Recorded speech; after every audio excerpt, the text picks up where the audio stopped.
All right, guys, welcome back to another Alpha Investing presentation. Where my goal for you guys is to give you guys an edge in the market and keep you guys up to date on everything that is going on in the market so you can make better decisions and you can have better investment returns throughout the year, throughout the month, and week on a week-to-week basis.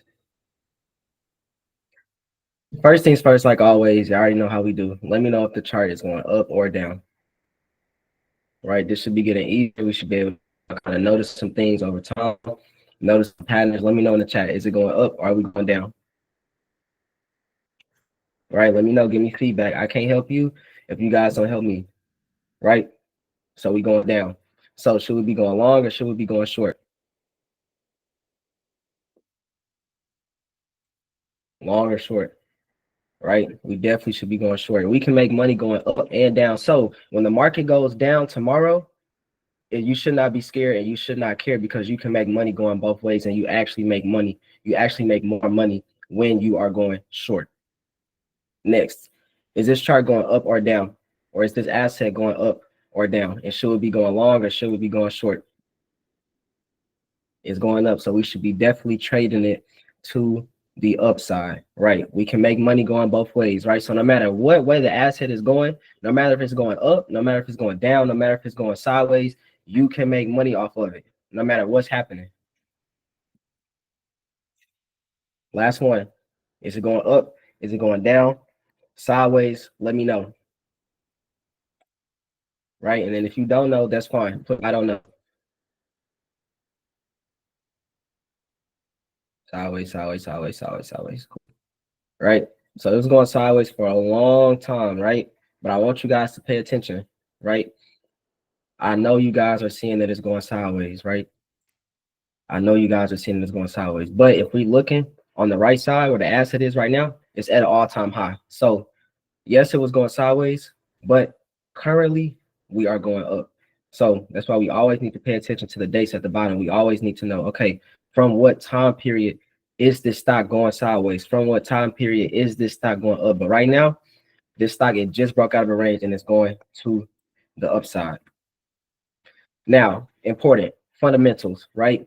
During Steve Jobs' tenure as CEO at Apple, he regularly took his top 100 employees on a retreat to reset strategy and renew focus, right? And then during the session, he would spend a lot of time aligning the team and the members with the future direction and the key trends, critical insights, and top growth priorities. And he then would ask a question. So, what are the 10 things that we should do next? And long story short, he said we can only focus on 3. We can only focus on 3. And they focus relentlessly on a few priorities at a time, with the result that they added nearly 350 billion to the firm's market value during his year of 14 years, right? That is the power of focus. Focus is everything. So when you guys are investing in this market, you guys are trading in the market, I promise you, and I'm telling you, the goal of any media company, right, is to leave you unfocused. The goal is to give you so much information that you are eradicated so you don't know what to do. You ever open CNBC or you ever look at the market and then you just get confused and you kind of get scared? That's because you don't know what's going on, right? You ever look at Reuters? You ever look at Bloomberg? You ever look at MarketWatch and they got all this information coming out, right? And guess what? Right under that, they're advertising investment companies for you to put your money with. They're doing it on purpose. So you have to focus. That's why I always tell you guys time and time again, world conflict and resolution first. Then it's politics. Then it's economics, right?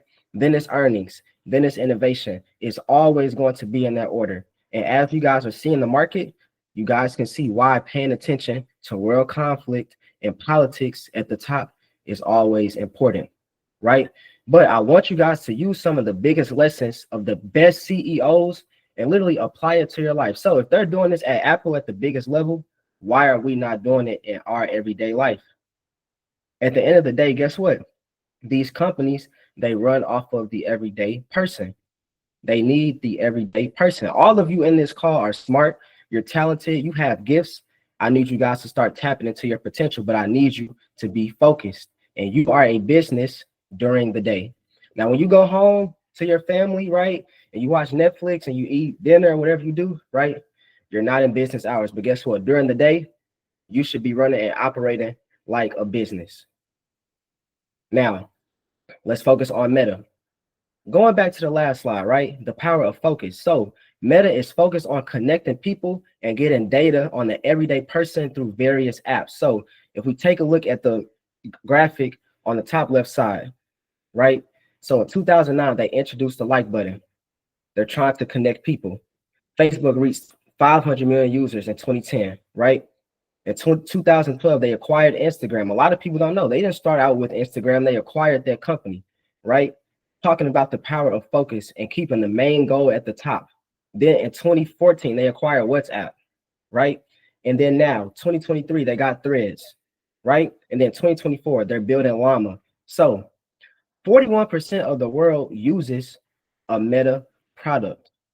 Going all the way back to 2009, right? Their goal, and you can go read this in their 10K, and you can just do some simple research and you will find the answer, and they're going to tell you what their mission statement is and what their goal is. Their goal is to connect people around the world and get data from the everyday person so they can continuously make and improve products that we as the everyday consumer can buy from them. So now they're building data centers and they're focusing on AI to build on top of their empire of connecting people. So while the path may change, the strategy remains the exact same, right? The path may change. So they acquired Instagram, changing paths. They acquired WhatsApp, changing paths. They created Threads, changing paths, right? But the strategy, going back to 2009, remained the exact same.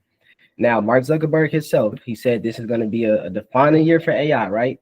He talked about job cuts and all types of other things. But I want you guys, when you are investing in a company, I want you to invest in companies that are vertically integrated. And vertically integrated, that means that this company, they don't have to outsource pretty much anything. Anything that they're trying to do comes from within. So they don't have to go overseas and hire people, right? They don't have to rely on other apps, right? We as business owners, right? If you have a business, you have to rely on Meta, and you have to rely on Facebook ads. You have to rely on Instagram ads, right? Them as the company, they don't have to rely on anybody else for their own marketing because they are the marketing company. So you see a lot of these other companies spending money on sales and marketing. This company does not have to because they own the product and they are the company that is the sale and marketer. Now, one of the most important slides, I need you guys to pay attention, please. Stop investing and trading near all-time highs, right? The most important factor in any transaction, it doesn't matter what you buy, I promise you, but the most important factor in any transaction is the price you pay and relevance to its meaning. So if you are overpaying for clothes, groceries, cars, right? These are everyday things that we have to buy. You are on the losing side of that transaction. No matter what you buy, you are always on the winning side or the losing side. There's no in between. If that was the case, then everybody would make the exact same amount of money, right? But I need you guys to please stop investing and trading near all-time highs. You don't have that much reward if you are doing that, right? And hedge funds, they offload near highs and retail investors buy at tops and they get burned. So you are a retail investor, but I need you to have the discipline and the strategies, the systems of a hedge fund. So if we look at the graphic at the top left, hedge funds have the lowest exposure to the Mag 7 since May of 2023. If you look at the bottom left, hedge funds, they dumped stocks last week at the fastest pace since July, right?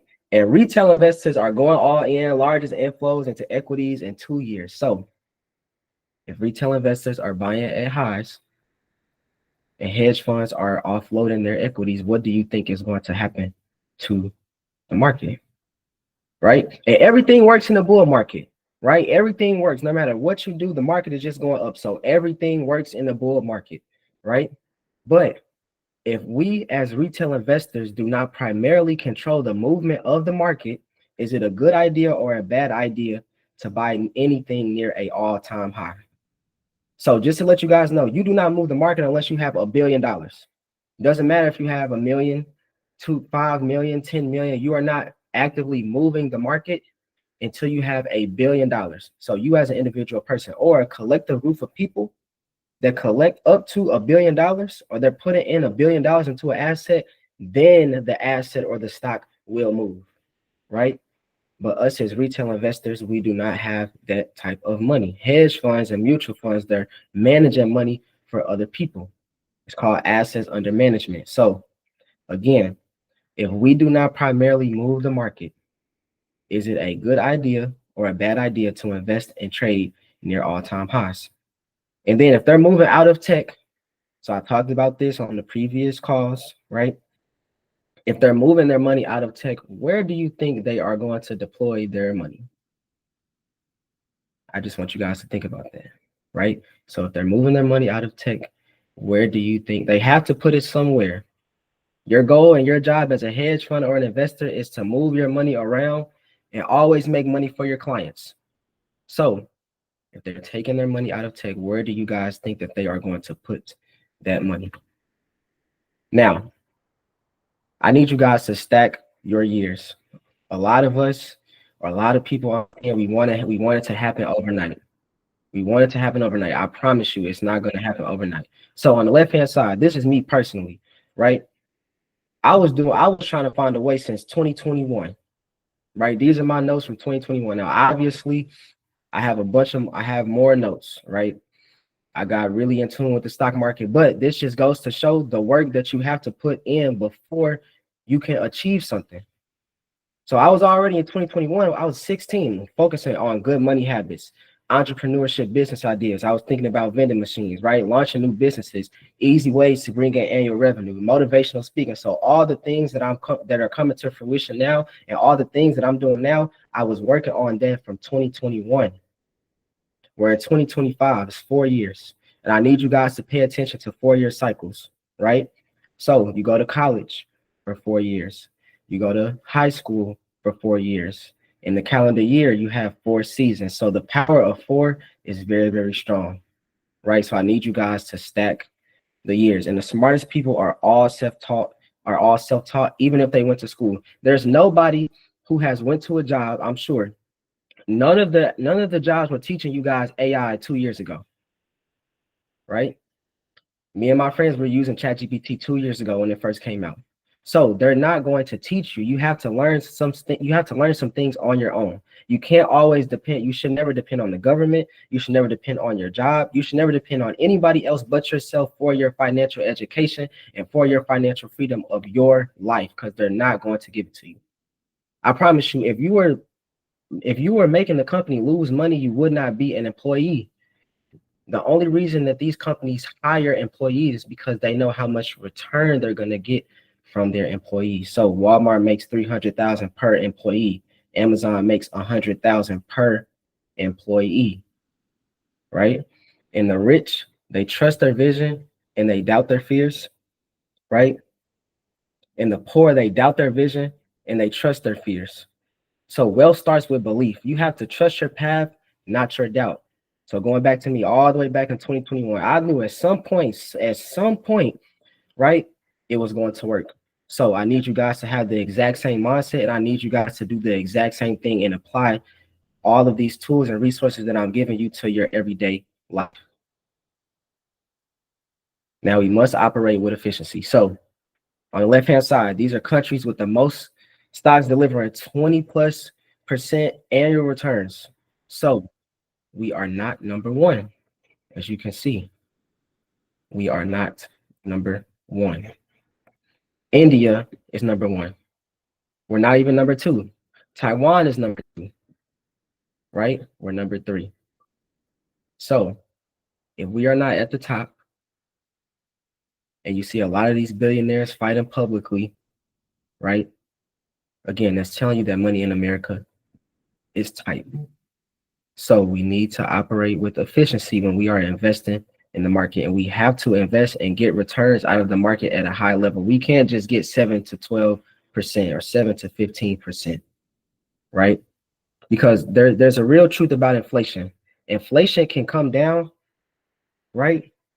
But if they're not increasing your salary, it doesn't matter because the prices are already up. Inflation is not 5%. Inflation is not 3%. It's not 2%. Inflation is more like 20%. Again, you guys know this. If you go in the store and you go look at a bag of chips, right? You know that the bag of chips last year costed, let's say, $3, and now it's costing $5, right? That's not 2% inflation. That's not 3% or 5% inflation. If a bag of chips goes from $3 to $6, that's 100%. That's 100% increase. Now, the bottom 50% only holds 1% of all equities, and the top 1% owns almost 50%. So we need to make sure that we are investing with confidence, and we are operating efficiency when we are investing. Now,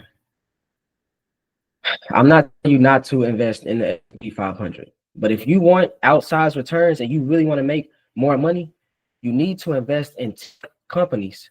Tech trumps all, and this is the reason why. Before any company can do better, right?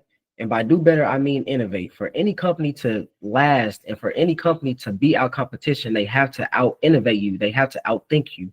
It's always going to start with a technological breakthrough. If you go back in history, right? So the phone, that was a technological breakthrough. And now what happened after that? Now you have social media.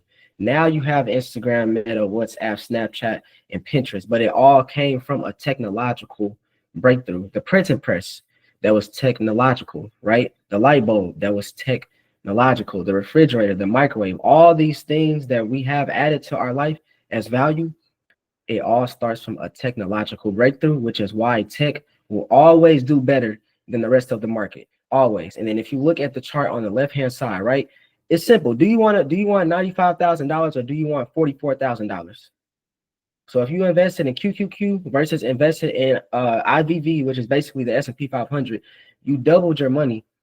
You made more than 100%. You had a higher return in tech than you did in the regular broad market.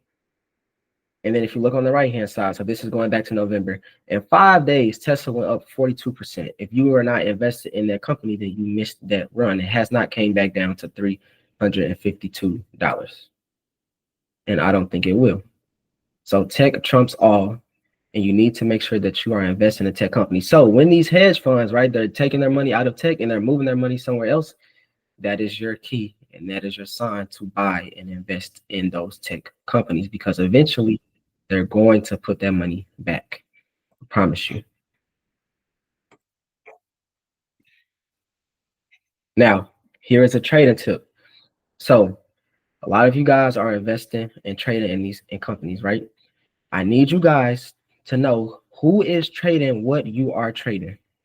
Again, I need you guys to know who is trading what you are trading. So if you are trading a large cap stock, Nvidia, Apple, Microsoft, Google, Lilly, AVGO, guess what? Institutions are there.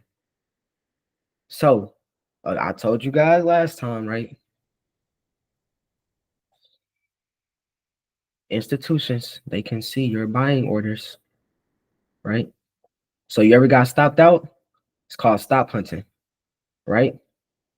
If you are in a small cap stock, there aren't as many institutional investors there. So you might have a little bit more leeway with what you're trying to do.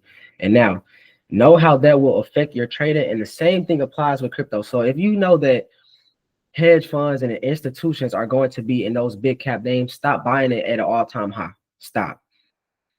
They're literally trying to trap you. So I showed you guys in the previous slide, they're selling assets at a record pace in tech. And they know everybody is focused on tech. So they're going to move their capital, and they're going to move their capital to a different sector.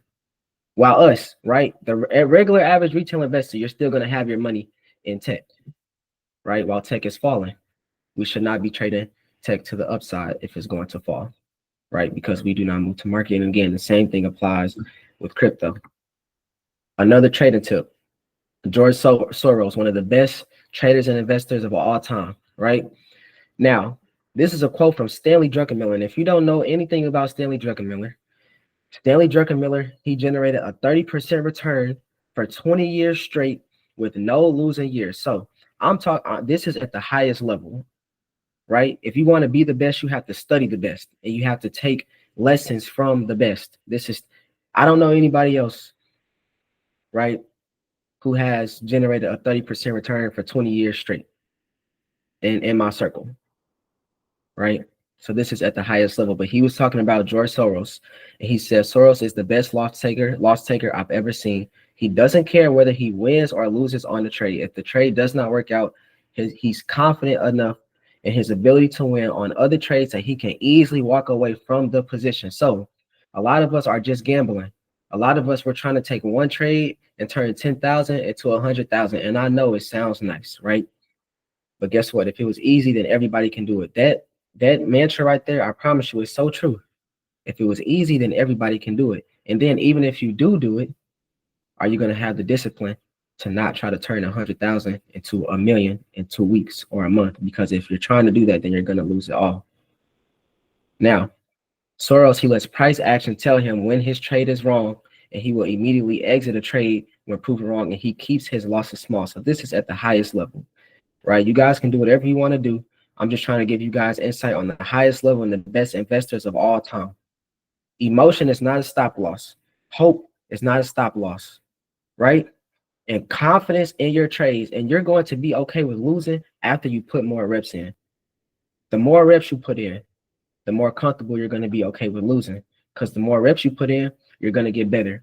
As you get better, your win rate is going to increase, right? And as your win rate increases, you're going to be okay with taking those losses, because you're going to say, over a period of 10 trades, I know I'm going to win 6 or 7. And on those 6 or 7 trades, I'm going to win 5 times more than my losses.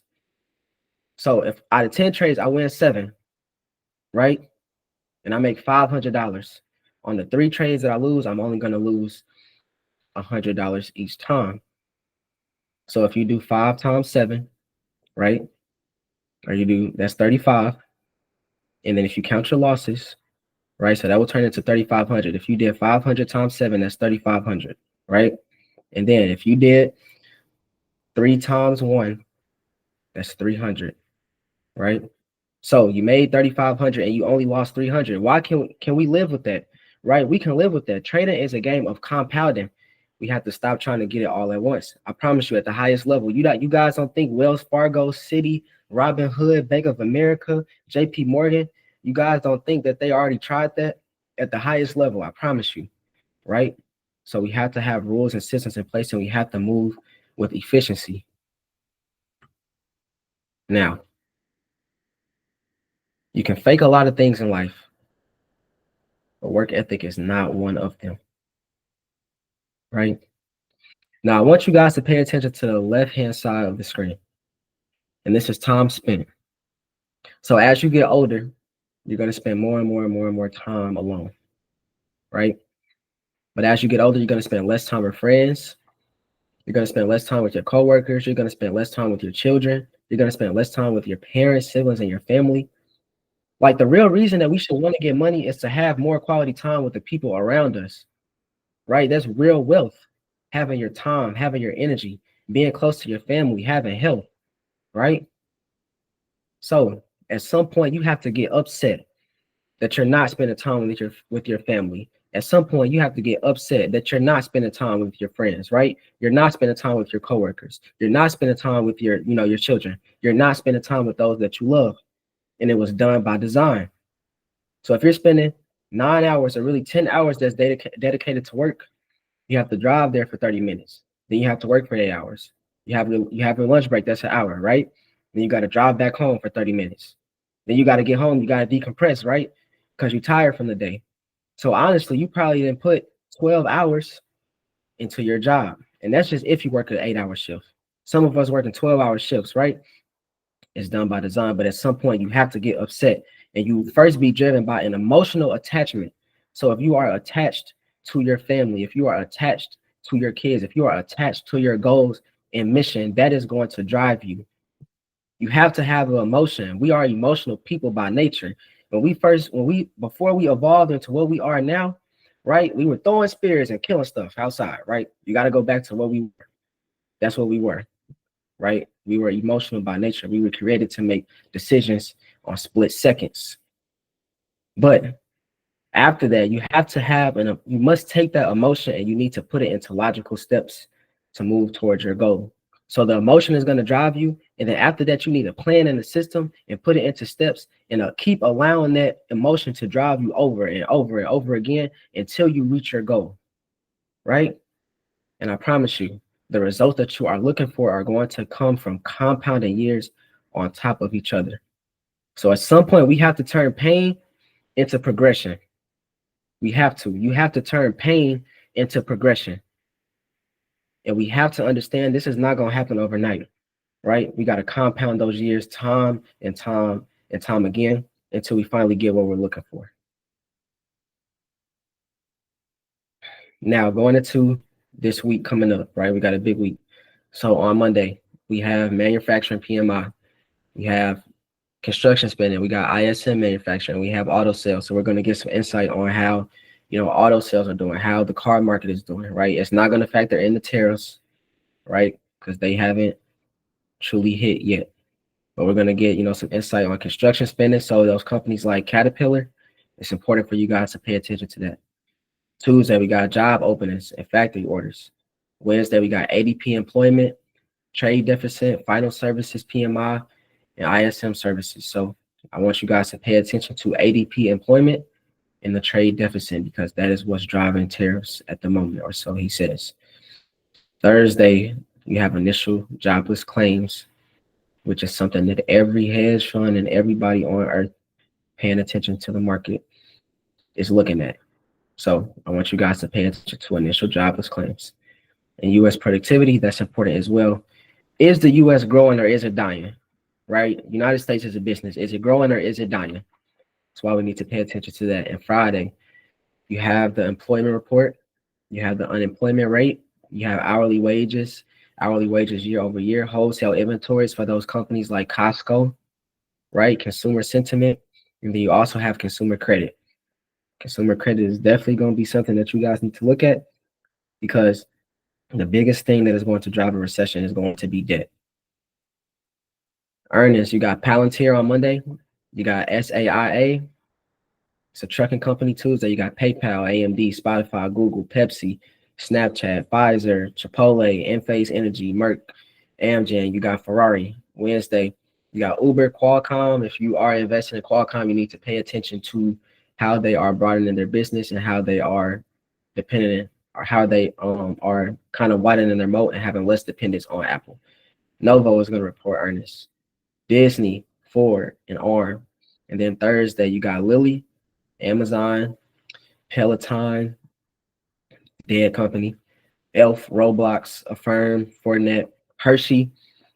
So if you guys are invested in Starbucks, right, you need to pay attention to Hershey because the CEO is probably going to talk about the price of chocolate and the price of cocoa, which is affecting the margins of any company that has anything to do with chocolate. So you got net, COP, and then Friday we don't have any notable earnings. Futures, I'm short. The Nasdaq, I'm short. The S&P 500, I am long. The Dow, I am long. The bond market, I am long. Bitcoin as well. And this week is going to be heavily driven by geopolitical concerns with tariffs, trade wars, economic data, earnings. It's going to play a key role, right? We got some heavy hitters. They're going to be reporting some key data as well. I want you guys to pay attention to jobless claims, ADP employment, productivity, and trade deficits.